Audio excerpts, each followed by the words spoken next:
Shalom, fidèles téléspectateurs de Vers Pâturage. Bonjour à vous tous qui nous suivez, que ce soit de loin ou de près. Vous qui nous prenez peut-être sur YouTube, sur notre chaîne Astrid Mpoutela sur YouTube. Je vous salue aussi au nom de notre Seigneur Jésus-Christ. Et je salue aussi tous ceux-là qui nous suivent à partir de Facebook et partout où vous êtes, je dirais, en Afrique, en Europe, en Amérique, en Asie, partout où vous êtes, que Dieu vous bénisse abondamment. Et vous qui êtes nés aujourd'hui, par exemple, en cette date d'aujourd'hui, je vous souhaite un joyeux anniversaire.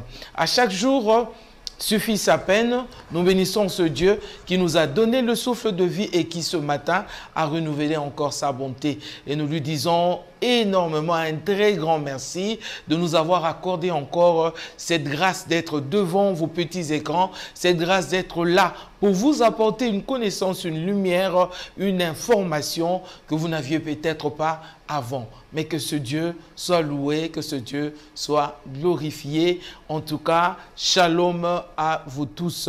Bien-aimés dans le Seigneur, aujourd'hui, nous avons un nouvel invité. Nous avons un nouveau thème. Nous sommes dans ce plateau de rendez-vous. J'espère que vous n'avez pas oublié. Quand vous voyez mon visage, cela veut dire que nous sommes dans un rendez-vous, mais un rendez-vous ferme. Et aujourd'hui, nous avons un autre invité, mais qui nous est vraiment important, un très excellent invité que nous avons sur notre plateau des rendez-vous aujourd'hui, qui nous parle d'un thème important. Mais ce thème, vous allez vous poser des questions de savoir c'est en quelle langue. On va parler de charismata. Charismata. Et quand j'en parle, vous entendez, vous sous-entendez déjà dedans charisme, charismatique, un truc comme ça. Donc comprenez que nous sommes là avec l'ami du Saint-Esprit. L'ami du Saint-Esprit qui est l'archevêque général Albert Kankenza Mwana Mbo. J'espère que je n'ai pas massacré son nom aujourd'hui. Bonjour Daddy. Bonjour maman Astrid. Vous allez bien? Par la grâce de Dieu, tout va bien. En tout cas, ça se voit. J'avais juste posé la question comme ça par routine. Mais sinon, quand on vous regarde, on voit que ça va très bien. Ouais, j'ai bonne mine, j'ai la paix du Seigneur. En tout cas. J'ai sa grâce sur moi. En tout cas. Je bénis le Seigneur pour cela. Ah, que Dieu soit loué. On vous a vu sur les réseaux sociaux, dans une voiture, là, je ne sais pas combien de mètres ça mesurait. Et les gens ont dit, mais voilà, ça c'est les offrandes. C'est les offrandes qui ne fait que bouffer. Et voilà, qui s'achètent une très grosse voiture comme ça. Daddy, donc vous avez acheté cette voiture, nous on ne savait même pas.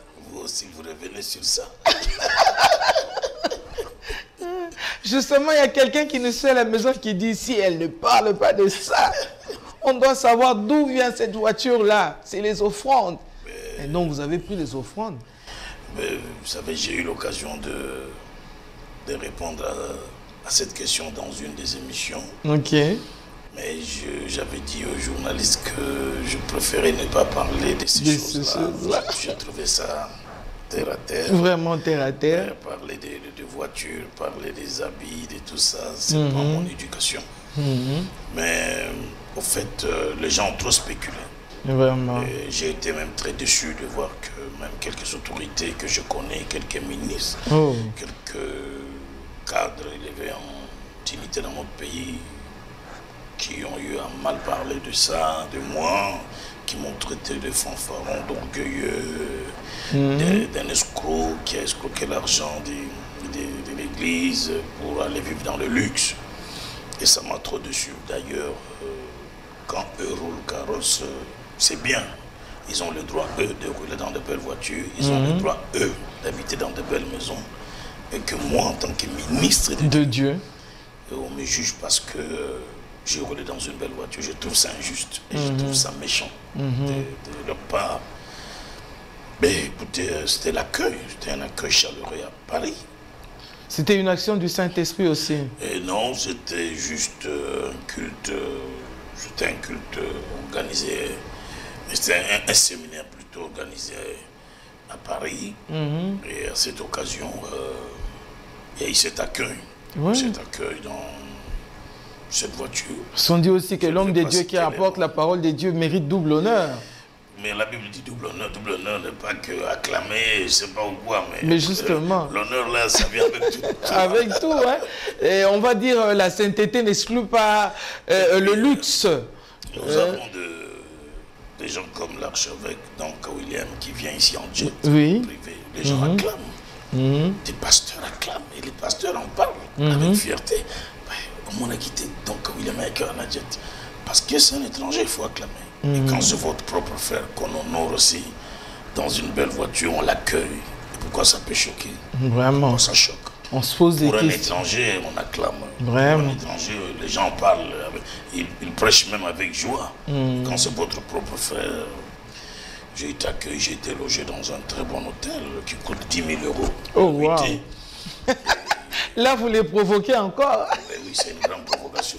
Vraiment. Donc, moi, même personnellement, même si j'en avais, je vais réfléchir pour payer une nuitée à 10 000 €.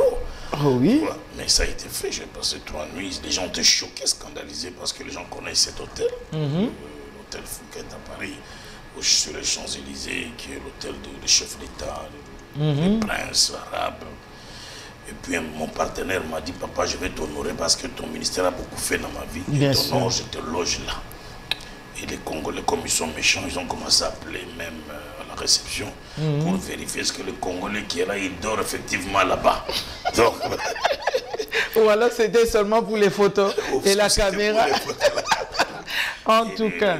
Le blanc là, il était choqué, le gérant était choqué. Il appelait mon partenaire pour lui dire, mais je suis dérangé par les Congolais ici qui veulent savoir si ton invité passe ici. Mais c'est quoi cette histoire-là avec vous les Congolais? Vraiment. Vous comprenez qu'on doit changer de mentalité. Je réponds à cette question parce que je fous Maman Street. Mais en réalité, ça me gêne de parler de bien. Ça me gêne de parler de voiture, de parler de l'hôtel. C'est pas mon éducation, c'est pas mon genre. Après, Papa Dieu a dit, hein, il nous donnera au centuple dans ce siècle. Hein. Bien sûr. Ah oui. Et quand on les reçoit, on témoigne Dieu. Ah oui. Inversé. Ah oui. Donc, moi, je pense que Dieu nous veut dans l'abondance. Dieu nous veut dans la prospérité. Dieu nous veut dans le bonheur. Dieu nous veut dans tout ça. Mais tout en marchant dans la crainte de son nom, tout en respectant ses commandements, en lui laissant sa place du Seigneur dans nos vies. Je pense que ça ne dérange pas Dieu. En tout cas, gloire au Seigneur. Moi, je suis content de vous avoir sur ce plateau. Que ce soit avec cette grosse voiture ou avec une petite, vous resterez notre archevêque général. On ne va pas changer l'histoire. L'histoire restera telle qu'elle a toujours été. Albert Jean-Jacques en 15 mois n'est pas lié au matériel. Amen. C'est un homme qui se contente de ce qu'il a, de ce que Dieu lui donne. Si c'est moins, il se contente. Si c'est beaucoup, il est content. Et ça ne change pas ma nature, ça ne change pas l'homme que je suis. Je reste le même, constant, humble devant mon Dieu, simple devant mon Dieu. Et comme Paul dit, j'ai appris à vivre dans la disette, comme j'ai appris à vivre dans l'abondance. Je vois que Paul est passé par là. Et moi aussi, je peux dire comme Paul. J'ai appris à vivre dans des moments de malheur, de souffrance, de manque, de nudité, de pénurie. J'ai aussi appris à vivre dans la joie. J'ai aussi appris à vivre dans l'abondance. Bien sûr. Donc, je pense que on tire des leçons. Votre vie est équilibrée, papa. Absolument. Votre vie est équilibrée. Avec le Saint-Esprit, vous êtes tout de même l'ami du Saint-Esprit. Bien sûr. On doit vous respecter en tant que tel. Hein. Merci, et vous êtes notre papa national. Qu'il le veuille ou pas, c'est le cas, ça va rester comme ça ne changera pas. C'est gentil pour ces compliments. Ah oui, c'est vraiment un compliment. Et nous sommes en train de parler aujourd'hui de charismata. C'est ça notre thème. Exact. C'est en quelle langue, papa? Maman Street, vous devez savoir que la Bible n'a pas été écrite en français, ni en anglais, ni en tchoulouba, ni en lingala. La Bible a été écrite en hébreu, en araméen, un peu de mots en grec. Donc beaucoup de mots là, il faut quelquefois aller chercher leurs origines. D'accord. Et charismata, ça vient de grec. D'accord. C'est un mot grec qui signifie charis, signifie grâce, don. Charisma signifie manifestation de la grâce ou manifestation de don. Et charismata signifie multiples manifestations de grâce. Comme les Ivoiriens disent, c'est arrivé là-bas, papa. Multiples manifestations des dons. c'est ce que Dieu veut pour son Église. Ok. Le Seigneur veut que son Église, quand je parle de son Église, c'est-à-dire les enfants de Dieu, les fils et les filles nés de nouveau dans le monde entier, puissent expérimenter la dimension de multiples manifestations. C'est là que Dieu nous appelle. Mais malheureusement, nous n'expérimentons pas, nous n'arrivons pas aux multiples. Il y en a qui restent au niveau des charismes. J'ai la grâce, j'ai le don. Ok, il y en a on s'arrête là. Il y en a qui restent au niveau des charismes. Bon, ça s'est manifesté, oui, oui. Mais nous devons arriver dans le lieu très saint. Charismata. Ça va arriver là-bas. Bien aimé, vous qui suivez, donc on va arriver là-bas. Ça va monter jusque-là dans les multiples manifestations des dons et des grâces que Dieu nous a accordées. Mais qu'est-ce qui se passe aujourd'hui, papa? Et y a-t-il encore le Saint-Esprit qui est en action? Ou alors le Saint-Esprit nous a laissé un peu en vacances et tout, et qu'il reviendra à un moment donné, parce qu'il n'y a pas vraiment... Commençons carrément par charisme, tout simplement. La manifestation, ne serait-ce que de ces dons que Dieu nous a accordés par son esprit. On n'en voit pas trop ces derniers temps. Qu'est-ce qui arrive à l'Église du Congo? Le Saint-Esprit ne nous quitte pas. Il ne nous lâche pas. C'est nous qui nous séparons de lui. Okay. C'est nous qui l'attristons. Paul dit, n'attristez pas le Saint-Esprit dans lequel vous avez été scellés. Donc, c'est une personne divine à part entière, le Saint-Esprit. Comme j'aime le dire, il n'est pas un vent, il n'est pas une force, il n'est pas une puissance. Le Saint-Esprit n'est pas une chose. Le Saint-Esprit est une personne divine à part entière, une personne avec qui on peut avoir des rapports, de relations personnelles, une intimité profonde, une amitié profonde. C'est une personne qui parle, c'est une personne qui enseigne, qui instruit. Jésus a dit, quand le Consolateur viendra, il vous enseignera toutes choses. Une chose n'enseigne pas. Un vent n'enseigne pas. Une puissance n'enseigne pas. Jésus parle. Parlons du Saint-Esprit, dit le Consolateur. Quand il viendra, il vous enseignera toutes choses. Il vous conduira dans toute la vérité. C'est un guide. Il vous conduira dans toute la vérité. Il illuminera les yeux de vos cœurs. Et c'est un personnage merveilleux. C'est un gentleman. Un homme doux. C'est un personnage doux, avec lequel on peut avoir cette amitié profonde, cette relation personnelle. Vous pouvez expérimenter à longtemps. Mais comment, pour répondre à votre question, est-ce qu'il nous quitte? Je ne pense pas qu'il nous quitte, mais il peut être frustré, il peut être attristé. Et lorsqu'il est frustré, attristé, il ne quitte pas, mais il est dans un coin attristé. Il ne peut plus agir parce que c'est vous qui l'avez frustré. C'est vous qui l'avez attristé par le péché, par la distraction, par des choses qui le mettent mal à l'aise, où il ne peut pas se mouvoir en vous. Il est là, attristé. Je me rappelle mon master, il y a de cela très très longtemps, il y a de cela peut-être 26 ans. Mon deuxième fils, parce qu'il a 28 ans aujourd'hui. Et quand il avait 2 ans, un jour, j'ai crié sur lui. Parce qu'il ne comprenait pas ce qu'il fallait faire. J'ai crié. Et puis depuis ce jour-là, je n'ai plus crié sur mes enfants. J'ai vu que toute la journée, il était triste. Il n'y jouait pas. Il était dans son coin. J'ai fait des efforts pour le réanimer, le récupérer. Et ça a pris 1 jour, 2 jours pour qu'il se remette. Donc le Saint-Esprit est comme ça. Quand on l'attriste, il est là dans un coin. Il est attristé, il est frustré. Il vous faut beaucoup de gymnastique. Ça veut dire que l'Église du Congo a attristé le Saint-Esprit quelque part? Je ne peux pas dire que l'Église dans sa globalité a attristé. Je vais vous raconter une chose. Le réveil est venu dans ce pays à travers des simples gens, de simples personnes qui n'avaient pas assez de connaissances, qui n'avaient pas assez d'expérience, qui n'avaient pas assez de maturité. C'était des jeunes gens que nous sommes, notre première génération. Nous étions des frères, on nous appelait des frères vers ces années 80. Nous étions des simples frères, n'ayant pas été à l'école biblique, n'ayant pas été à l'école théologique. Et on sortait pratiquement de nos églises traditionnelles, tous. Et on a été baptisés du Saint-Esprit. Les choses ont commencé, Dieu a commencé à faire avec nous. Et à l'époque, le réveil, on n'était pas des églises. Ce n'était pas quand 15 ministries, ce n'était pas l'église telle, c'était des groupes de prières charismatiques. Oui, on appelait ça des groupes de prières charismatiques. Il y a d'autres qui se faisaient appeler pour le renouveau charismatique. Pourquoi le mot charismatique? Justement, c'est la question que j'allais poser. Il ne faut pas qu'on utilise des mots pour utiliser. Et même nous, quand on s'appelait groupe de prière charismatique, on ne nous avait jamais expliqué pourquoi on nous appelait charismatique. Même parce qu'à l'époque, même ceux qui nous enseignaient, eux aussi apprenaient à l'État. Eux aussi n'étaient pas des maîtres, n'étaient pas des grands enseignants. Donc le réveil est venu trouver des gens. Et les gens, on n'avait pas des bibliothèques, on n'avait pas des réseaux sociaux pour apprendre, on n'avait pas des livres à lire.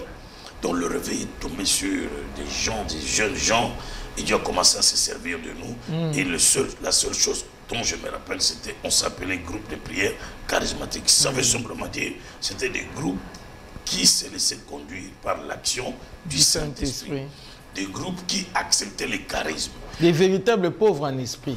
Voilà, des groupes qui reconnaissaient qu'il faut qu'un Corinthien 12 s'applique. Où Paul dit, et vous alliez vers des idoles muettes, mais maintenant, il a plu à Dieu de donner à l'un la parole de ceci, le don de ceci, don de guérison, don de miracles, la parole de sagesse, la parole de connaissance, le discernement des esprits. Donc, Dieu a répandu ça à l'église pour que l'église soit une église charismatique. Même quand on s'est dit des églises pentecôtistes, il y a des gens qui s'appellent l'église pentecôtiste, mais il n'y a rien du pentecôtisme. Ça devient une dénomination. Une dénomination. Quand je dis charismata, c'est-à-dire multiples manifestations. Mais il y a des gens qui se disent pentecôtistes, il y en a qui se disent réveil, mais qui rejettent les multiples manifestations qui se font. En quoi êtes-vous pentecôtiste? En quoi êtes-vous charismatique? Si les multiples manifestations du Saint-Esprit qui se font voir, vous les traitez de la magie, vous les traitez de fétiches. Mais en quoi êtes-vous? Moi, j'accepterais encore que quelqu'un des églises traditionnelles, sans citer de nom, me traite de magicien parce qu'on ne voit pas les choses de la même manière. Mais quelqu'un qui se dit pentecôtiste, qui se dit charismatique, et qui voit des multiples manifestations arriver, qui crie au scandale, mais je crois qu'il doit bien lire la Bible. Charismata signifie multiple. Et Dieu veut amener son Église à expérimenter les multiples manifestations de grâce, les multiples manifestations de puissance. Jésus lui-même a vécu le charismata. Toute sa vie était une vie de manifestation de la puissance de Dieu. Papa, vous allez vider tout le sac. Attendez, nous allons partir mollo mollo. Nous partons petit à petit, nous allons y arriver. Je suis à vous. Je veux qu'on puisse un peu rentrer en arrière. Quand nous regardons les groupes charismatiques des années 80 par exemple, aujourd'hui là, nous sommes dans les églises, il y a plus ces groupes de renouveau charismatique et tout ça. Est-ce que vous sentez que, parce qu'on vous entend, à vous entendre parler, on dirait qu'il y a un petit regret, comme si il y a quelque chose de perdu quoi, par rapport à ce passage-là des groupes charismatiques aux églises? Oui, il s'est passé quelque chose. Quand on quitte le groupe de prière et nous devenons des églises, on dirait que le comportement même a changé. Il faut se comporter en église. La liturgie qu'on rejetait un peu là prend place. Le rythme et les dogmes prennent place. Le système religieux prend place. Mais nous oublions ce qui a fait de nous, ce qui a bougé ce pays, ce qui a secoué les coutumes et traditions dans ce pays. Ce n'était pas les dogmes et les rythmes. C'était les rites. Ce n'était pas les traditions religieuses. Ce qui a, quand on parle de réveil, ce n'est pas une simple dénomination. C'est-à-dire qu'il y a eu un vent qui a soufflé dans ce pays. Un vent qui a soufflé où on voyait des féticheurs se convertir, des magiciens se convertir, des sorciers se convertir et témoigner dans les églises.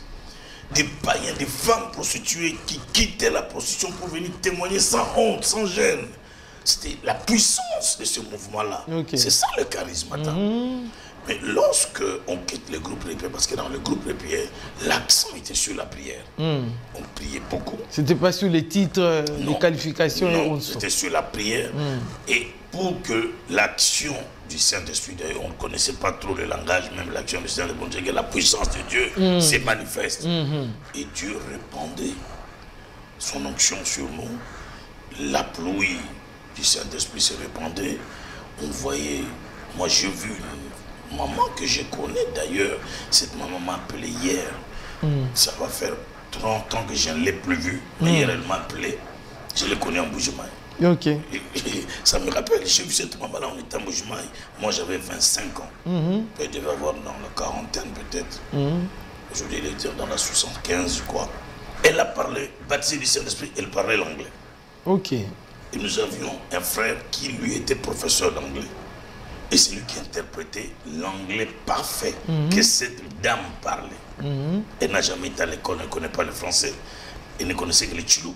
Mais sous l'onction du Saint-Esprit, dans ce moment, elle s'est baptisée du Saint-Esprit. Elle parle en langue, et en langue, elle parle en anglais comme la glossolalie, comme on a vu à l'époque de la Pentecôte. Excusez-moi, papa, c'est un gros mot, hein, glossolalie, que vous venez d'utiliser là.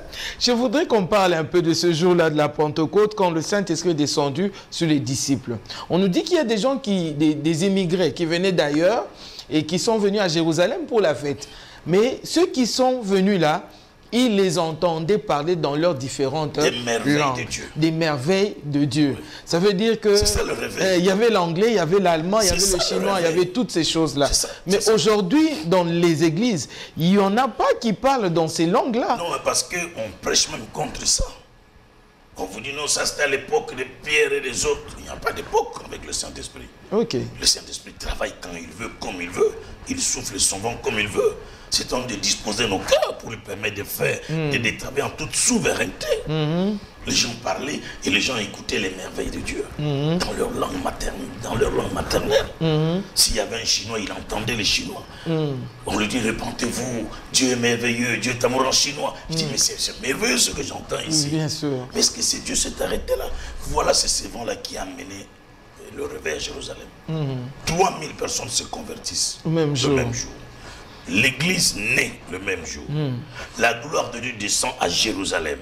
Ça bouscule les traditions religieuses. Ça bouscule tout.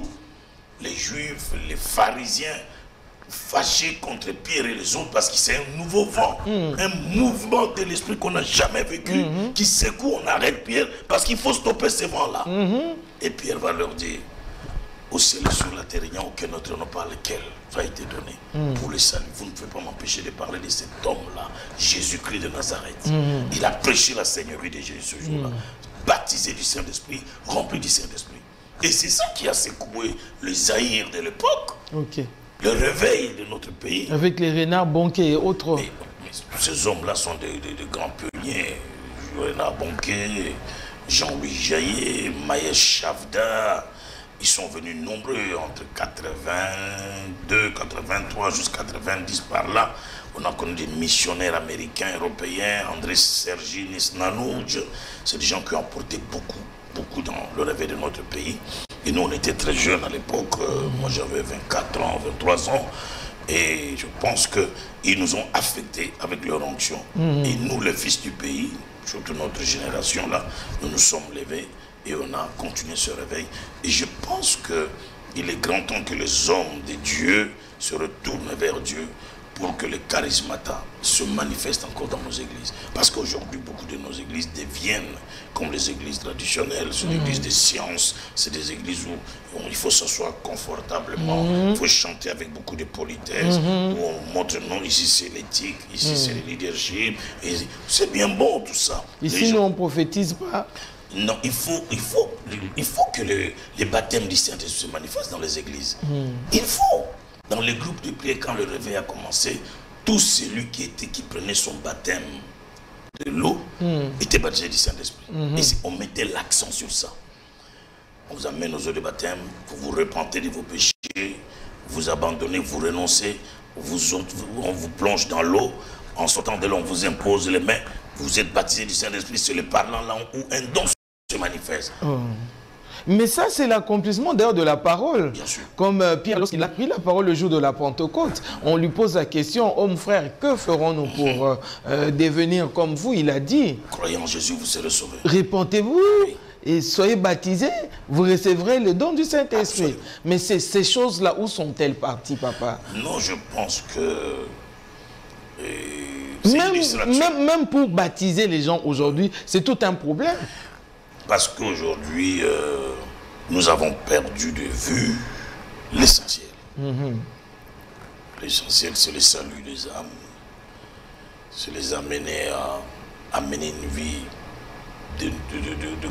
communion avec le Saint-Esprit, c'est les amener à être baptisés du Saint-Esprit pour que leur homme intérieur soit complètement transformé et qu'ils soient remplis et revêtus de la puissance d'en haut, que chacun d'eux manifeste un don. Parce que si 1000 personnes viennent à l'église et que les dons ne se manifestent pas, ils viennent simplement chauffer les chaises. Dieu n'a pas besoin des gens qui viennent chauffer les chaises. Dieu a besoin que les gens viennent expérimenter la communion avec son esprit. Amen. Et que chacun de nous a un don quelque part. Mais la foi, la Bible dit que la foi vient de ce qu'on entend amasser. Ah oui. Et mais si on ne parle pas de ces choses, les gens n'auront pas la foi de le désirer. La foi de manifester la soif de vivre ces choses. Tant qu'on n'en parle pas, il y en a qui sont confortables. Ils se disent, moi, ça me suffit. Vous savez qu'il y a des hommes de Dieu qui en ce moment vous suivent et se disent, c'est un prétentieux celui-là. Ils pensent que le Saint-Esprit n'agit qu'avec lui. Non, non, le Saint-Esprit n'agit pas avec moi. Le Saint-Esprit agit avec tout le monde. Mais j'essaie de révéler des vérités fondamentales sur la personne du Saint-Esprit. Oui. Et parce que moi, je m'adresse plus à mon peuple, qui est surtout les églises de réveil. Vous comprenez? Je m'adresse à eux. Pourquoi ce mot réveil? Vous savez qu'il y a même des pasteurs qui se disent réveil, mais ça peut même expliquer le mot réveil, c'est quoi? C'est ça. Si vous allez à l'église catholique, même une vieille femme, il vous dira, pourquoi ça catholique? La Sainte Vierge. Elle sait même pourquoi elle est catholique. Tu vois, la Sainte Vierge, la Sainte. Elle a au moins des notions, des grandes lignes, que je suis catholique parce que la Sainte Vierge est là. Mais beaucoup d'hommes de Dieu des églises de réveil, qu'ils fassent un exposé sur le réveil. C'est quoi le réveil? Pourquoi est-ce que nous nous appelons réveil? Pourquoi on n'avait plus cette identité réveil? Moi, j'étais là le jour où nous parlions du mot réveil. Le jour où on mettait le mot réveil, église, j'étais là avec la plupart de mes amis. Tous nous étions là, on a réfléchi. Et nous avons dit, c'est parce que nos origines, c'est dans les charismatiques, dans les dons spirituels, dans l'exercice des dons spirituels. C'est ça ce que nous sommes nous. Nous croyons sans limite à l'action du Saint-Esprit. Nous croyons sans limite à la manifestation illimitée du Saint-Esprit. C'est ça les charismata. Nous sommes, on va dire que nous sommes des églises évangéliques charismatiques ou alors des églises charismatiques évangéliques. La Bible ne parle même pas des églises évangéliques, la Bible ne parle pas des églises charismatiques. La Bible ne dit pas. Dans la Bible, vous ne trouverez pas une dénomination, une appellation. Ça, c'est nous qui nous faisons appeler. Je suis tel ministère, je suis telle église. Mais je parle ici de nous qui nous sommes identifiés comme réveil. Pourquoi? Parce que le mot réveil, en hébreu, signifie Shaya. Shaya qui signifie la vie.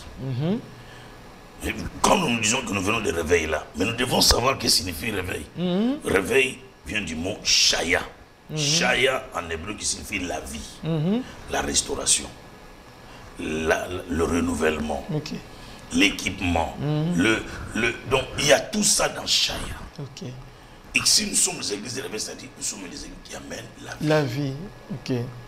La vie, donc le réveil signifie la vie. Shaya signifie la vie. La vie, c'est-à-dire que quand on dit que nous sommes les églises de réveil, nous avons trouvé une nation dans les fétiches, une nation dans les coutumes, une nation dans les traditions, une nation liée par des systèmes religieux traditionnels. Et nous sommes venus avec la vie. On a sorti les gens dans les fétiches, on a sorti les gens de la sorcellerie. Et c'est le travail que nous faisons, c'est amener la vie. Et pour amener la vie, il faut le réveil. Le réveil, il faut le Shaya. Et le Shaya, il faut le Saint-Esprit. Parce qu'il n'y a que le Saint-Esprit qui amène le Shaya, la vie, là où il y a la mort, là où il y a l'obscurité, là où il y a les ténèbres.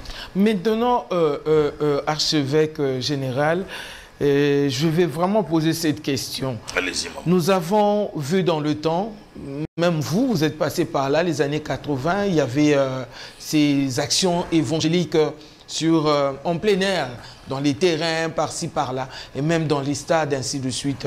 Et nous avons même vu les étrangers qui sont venus, et vous-même, vous en avez parlé tout à l'heure là, en disant qu'ils vous ont boosté, ils ont emmené ce mouvement-là de réveil et tout ça. On a parlé des Renards Bonquet et les autres qui ont emmené ce mouvement. Mais qu'est-ce qui se passe aujourd'hui?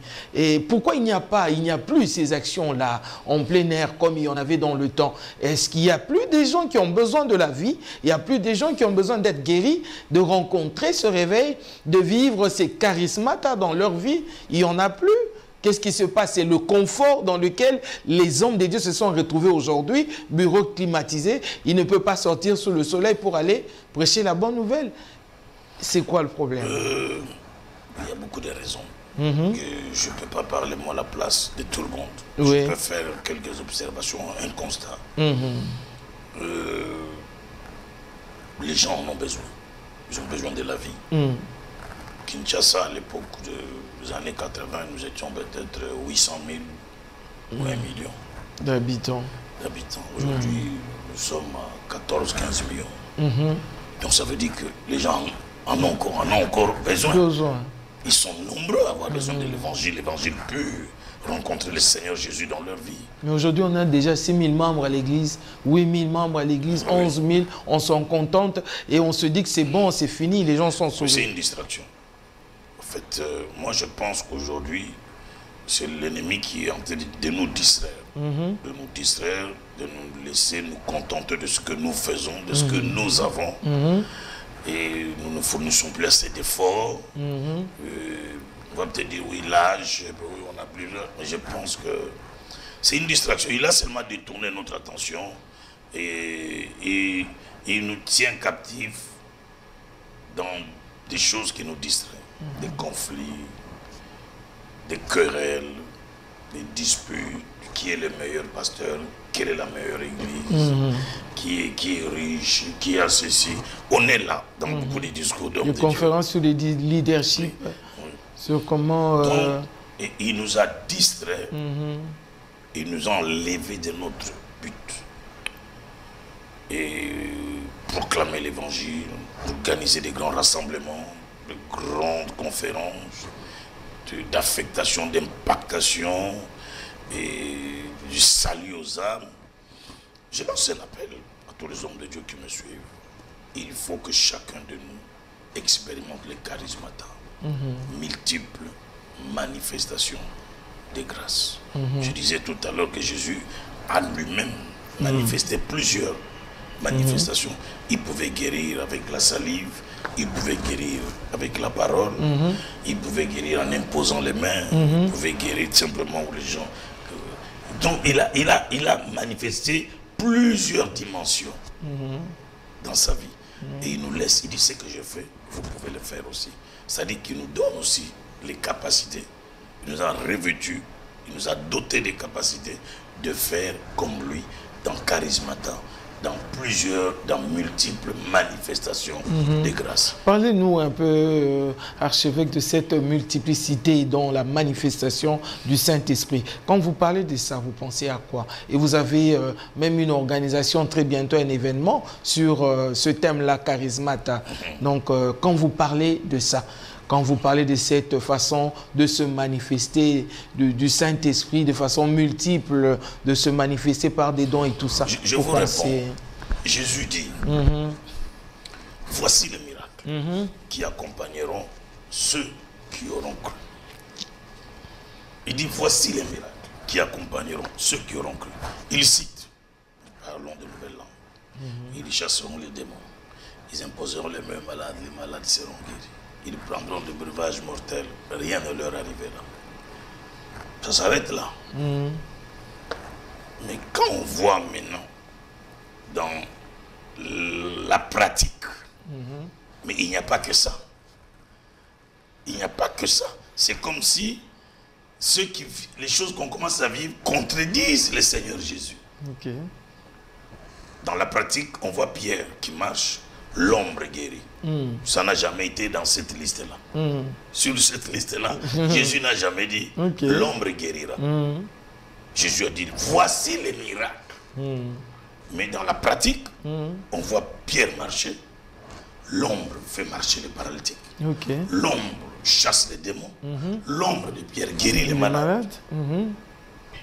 Je suis sûr que des religieux de l'époque pouvaient dire que non, Pierre a touché la magie. Il est allé contre la volonté de son maître. Son maître n'a jamais dit ces choses-là. Mais ça, c'est les charismes. Multiples manifestations. Paul, qui prêche, les gens viennent avec des mouchoirs et des linges. Ils touchent le corps de Paul. Ils ramènent chez eux. Ils prient, ils déposent sur les gens qui sont malades chez eux. Les démons sont chassés, les malades sont guéris. Jésus n'a pas dit ça sur la liste. Mais on voit ces choses-là dans la pratique se manifester. C'est ça le multiple manifestation des grâces. Albert Kankianza qui est avec vous sur le plateau. Quand je travaille sous l'onction du Saint-Esprit, des gens comme vous qui viennent en voyant, en parlant, deviennent muets, deviennent sourds, deviennent aveugles. Mais tout ça, c'est le charisme. Vous allez dire quoi? Parce que je ne connais ni fétiche, ni magie. Je n'ai même pas intérêt d'aller dans ces choses. Parce que le pouvoir divin qui est en moi est plus que l'occultisme. Vous ne connaissez pas non plus les manquiona. Je vais faire quoi les manquiona? Alors que vous avez le Saint-Esprit. Les faiseurs de manquiona là doivent chercher les charismatas. Pour que le Dieu soit authentique dans ce qu'il fait. Il faut leur parler. Hein. Il faut leur parler. Ils doivent cesser le manque. Dieu, on n'aide pas Dieu dans les miracles. On n'aide pas Dieu dans la manipulation. On n'aide pas Dieu dans le mensonge. Non, on ne peut pas prêcher, exercer, manifester la puissance de Dieu dans la manipulation. On ne peut pas manifester la puissance de Dieu dans la manipulation de fausses prophéties, de faux miracles, de faux témoignages. Ah non, ça c'est un blasphème envers Dieu. Dieu est authentique. Sa puissance est authentique. La Bible dit, il a sorti son peuple de l'Égypte comme l'aigle qui transporte sur ses ailes ce petit, sans l'aide d'un Dieu étranger. Donc Dieu, en sortant des millions de Juifs en Égypte, il était comme le grand aigle et il est porté sur ses ailes. Et la Bible dit, il n'a pas eu besoin d'aide d'un Dieu étranger. Il n'a pas eu besoin de recourir. Nous venez m'aider pour libérer, à sortir ce peuple. Non. Vraiment. Pourquoi est-ce que pour que Dieu fasse des miracles, nous on doit aller toucher à quelque chose? Il n'a pas besoin d'un Dieu étranger. On doit mentir, on doit manipuler les gens. On doit mentir sur les prophéties, des choses qui ne sont pas vraies. Les gens doivent chercher Dieu. Les gens doivent retourner vers Dieu. Il est la source des miracles, il est la source de l'authenticité. C'est ça l'action du Saint-Esprit, c'est ça le charisme. Et je n'ai pas besoin de ça. J'ai pas besoin, si je sens que je deviens sec spirituellement, au lieu de vivre dans la manipulation, dans les mensonges, je retourne au pied du Seigneur. Je veux pleurer là-bas, Seigneur, restaure-moi, pardonne-moi. Je n'ai pas été correct dans ma marche avec toi, aie pitié de moi. Que je retrouve grâce à tes yeux. Dieu qui ne se répand pas de ses mains, il va vous restaurer. Amen. Au lieu d'aller dans les manquiona, donner l'argent aux gens, venez témoigner en disant j'étais aveugle, j'ai vu, j'étais sourd, j'ai entendu, j'étais paralytique. Je pense que ça c'est une insulte envers notre Dieu. C'est vraiment de l'injure envers le Seigneur Jésus. C'est pour cela j'invite les gens à notre rassemblement. Comment est-ce que les gens doivent se préparer? Parce que c'est comme aujourd'hui on m'annonce, on dit on ira chez le président de la République demain. Je dois m'apprêter. On doit me dire ce que je dois, je dois faire, comment me tenir. Arranger les habits et tout ça. Alors pour Charismata, comment est-ce que les gens doivent s'apprêter? Parce qu'on ne peut pas venir là-bas et ni rien recevoir. On doit être prêt pour bien recevoir. David dit, mon âme a soif du Dieu vivant. Mon âme. David il commence par dire, je soupire. Mon âme soupire comme une biche. Soupire après les courants d'eau. Mon âme soupire. Ça dit que pour vivre les charismates, pour vivre ces niveaux de multiples manifestations, il faut manifester la soif envers Dieu. Il faut soupirer. Soupirer signifie chercher Dieu. de tout votre cœur. C'est répandre son cœur devant le trône. Père, tu as dit, aspirez au don. C'est Dieu qui dit, Amen. aspirez au don. J'aspire au don. Wow. J'aspire à telle grâce. Fais-moi grâce. Que cela se manifeste dans ma vie. J'aspire au don de guérison. J'aspire au don de prophétie. J'aspire au don de miracles. Seigneur, j'aspire. Mon âme soupire. Faut soupirer. Amen. On dit comme une biche soupire après le courant d'eau. Ainsi mon âme soupire. Amen. Vous savez pourquoi la biche soupire? La biche, c'est un animal qui dégage une odeur. Lorsque les prédateurs la poursuivent, même si elle se cache derrière un arbre, ils vont finir par la traverser parce qu'on la poursuit sur l'odeur qu'il dégage. Et pour qu'est-ce qu'il cherche quand on dit comme une biche soupire? C'est-à-dire la biche a un seul endroit qui est son salut. C'est pas la forêt, c'est pas dans les sables, c'est pas en montant sur un arbre. Il n'a qu'un seul endroit, c'est les eaux, un courant d'eau. C'est-à-dire lorsqu'il voit le courant d'eau, la biche se jette dans l'eau. Donc dès qu'elle est dans l'eau, l'odeur disparaît. Et le prédateur quand il vient, il passe outre. Il passe outre, il ne peut plus le retrouver parce que l'odeur disparaît. Comme une biche soupire après le courant. Il cherche le courant d'eau parce que c'est son seul salut. Et moi aussi, je soupire. Après les courants d'eau, des courants d'eau célestes. L'ennemi me poursuit, les démons me poursuivent. Les diables me poursuivent, les sorciers me poursuivent. Mes adversaires veulent ma mort. Mais je soupire dans la présence de Dieu. Afin que les courants d'eau, je tombe là-dedans, je me jette là-dedans. Afin que je sois couvert de sa gloire, couvert de sa puissance. Et là, l'éclat de Dieu se manifeste en vous. Vous dégagez maintenant la gloire de Dieu. Les dons en vous se manifestent. Quand vous marchez, la gloire de Dieu est en vous. Quand vous parlez, la gloire de Dieu se manifeste. Quand vous touchez, la puissance de Dieu se dégage à travers vos mains. C'est ça le charisme. C'est une vie d'intimité. C'est une vie de faim et de soif de Dieu. C'est une vie de communion avec Dieu. C'est une vie d'amitié personnelle, d'une relation profonde avec le Saint-Esprit. Et tout le monde peut aspirer. Ça veut dire que ce jour-là, même les rideaux, même les murs, donc si tu touches là, avec un cœur bien ouvert, là, tu es disposé, tu peux recevoir de partout parce que le Saint-Esprit sera pleinement dans la salle où il y aura l'événement. Nous ne serons pas dans la salle. Pour la première fois, nous serons dehors, nous organisons une méga école. J'appelle ça méga école du Saint-Esprit. Nous avons pris le terrain GD à Lemba. Il y a la pelouse, c'est beau. C'est là du 3 au 5 août. Nous serons là, le matin. Terrain GD à Lemba. Terrain GD à Lemba. La méga école du Saint-Esprit. Nous appelons ça le festival d'onction. Où les hommes de Dieu, les ouvriers, les équipiers, les hommes d'affaires, les femmes d'affaires. Ça sera grandiose. Je les invite à venir parce que je crois sans exagérer, sans aucun sentiment de haute opinion, je crois que j'ai reçu de Dieu un mandat d'affecter. J'ai reçu de Dieu un mandat d'impacter des vies. Je le dis avec beaucoup de modestie parce que pourquoi j'organise ce genre d'école? Parce que Dieu m'avait dit, un jour, il m'est apparu à Chicago. J'étais en train de prier, je l'ai vu m'apparaître. Ses pieds ne touchaient pas le sol. Et son visage brillait. J'étais incapable de relever ma tête pour le regarder. Parce que c'était tellement un éclat fort. Mais j'avais la tête baissée, mais je voyais. Il avait un sourire que je n'ai jamais vu dans ma vie, dans une personne normale. Un sourire plein de bonté, d'amour, de douceur. Et il me dit, approche. Je me suis approché. Il avait ses mains étendues. Il me dit, touche mes mains. J'ai touché ses mains et j'ai été projeté au mur. Il m'a dit, reviens. Je suis revenu 2 fois et la 3e fois, il me dit, touche. Dès que j'ai touché ses mains, j'ai été projeté. Alors la 3e fois, il me dit, va partout, fais de même. Ce que j'ai fait avec toi, va le faire. Touche les gens, parle, déclare les choses dans la vie des gens.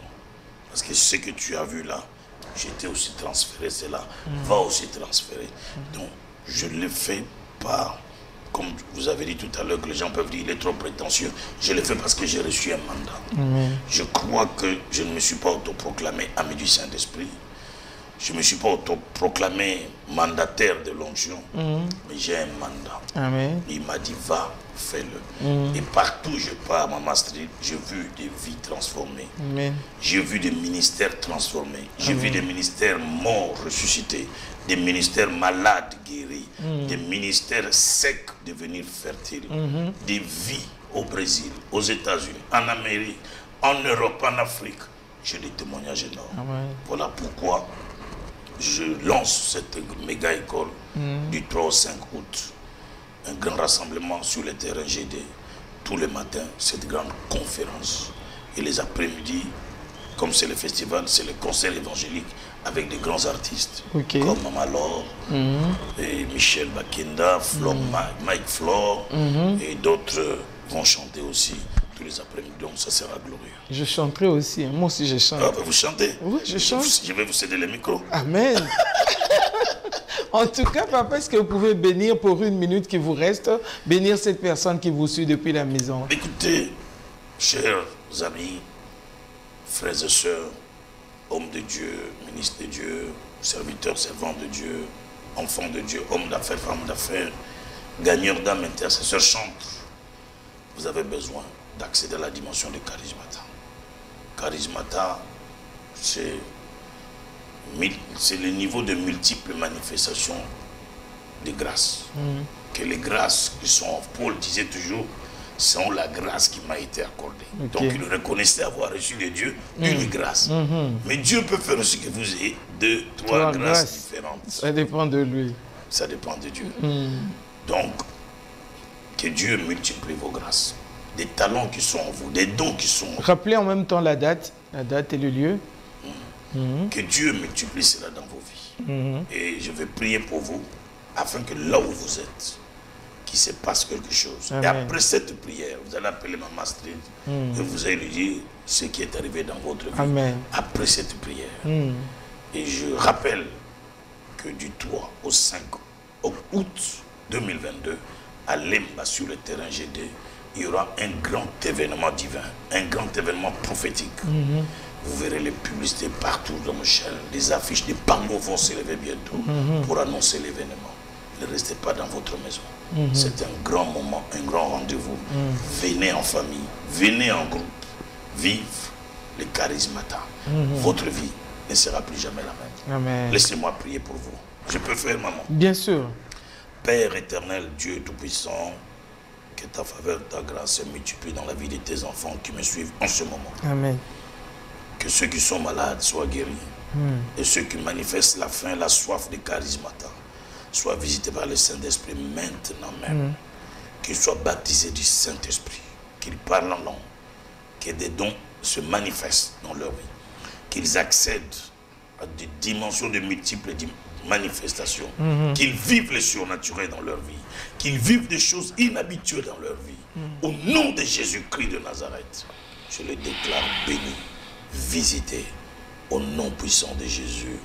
Amen. Amen. Amen. Amen, amen. Merci beaucoup, papa, d'être venu, d'avoir répondu à notre invitation. C'est moi qui vous remercie, maman. Amen. Je dis merci à vous aussi. Vous qui nous avez suivis du début jusqu'à la fin, vous avez reçu cette prière. Dès que vous avez une manifestation de la main de Dieu dans votre vie, le numéro est affiché au bas de votre écran. Appelez sur ce numéro, écrivez-nous sur ce numéro WhatsApp et nous saurons comment transmettre le message à l'homme de Dieu. Mais entre-temps, n'oubliez pas le rendez-vous du mois d'août, du 3 au 5 août sur le terrain GD à Lemba, pour ce grand événement qui a pour thème Charismata. Et c'est un rendez-vous charismatique, c'est un rendez-vous du Saint-Esprit. Ne manquez pas, bien-aimés dans le Seigneur, vous serez certainement bénis. Mais entre-temps, gardez votre sourire parce que Jésus-Christ est vivant.